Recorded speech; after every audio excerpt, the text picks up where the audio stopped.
As we're still in that first hour, try to throw in something about coronavirus. People are seemingly getting sick. I'm totally on board with the idea that the media is blowing this up a lot bigger than maybe it needs to be. But how do we explain what's happening to people in this situation? Okay. Well, again, we need to just cast our minds back as to where we started with this conversation about how we are told by the establishment and propagated by the media various stories about things, as we mentioned earlier, whether it's 9/11 or JFK's assassination or even the start of the Vietnam War. We're told things that then subsequently turn out not to be true. So we're told a lot of information which subsequently proves not to be true. And I firmly believe, and I think many people are latching onto it now, that this coronavirus thing is yet another one of those. And I think, and this is me speculating now slightly, that what we could be witnessing here is what people may know as a psyop. We know from all the things that we've just been talking about, it's certainly nothing to do with a virus. So we've got to ask ourselves, well, what is happening? But we have to also ask ourselves, is what's coming out through the media, and that's all we've got to go on, is it actually true? Are these numbers of people that are suddenly becoming ill, is it true? The numbers of people dying, is it true? If there are people dying, what are they really dying of? You know, there could be all sorts of things that we're not being told. As someone very wisely said, it's much easier to blame a virus because you can't sue a virus, but you can sue a chemical company.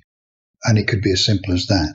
So people need to be very careful about accepting information given out by the authorities. So that's one thing. And the other is, as we know, and I'm sure many of your listeners are quite aware of various globalist agendas, shall we say, for world control. And we could be looking at a social experiment here of seeing how they can lock down a country, in fact, lock down the world if they get their way, and scaremonger people into believing something, again, blaming a virus, which we've talked about, and see just how far they can go with it.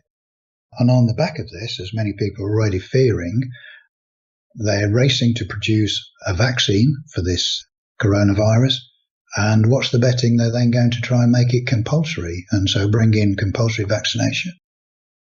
Not only just in a country, but, you know, their extreme dream come true. They can bring it in to have compulsory vaccination worldwide. I mean, that's certainly a dream of the vaccine makers. And we could be witnessing something like that. So I think we have to be very, very careful in believing what the media tell us, remembering that the media are just mouthpieces. They don't have any technical ability of their own. They certainly don't do any proper research.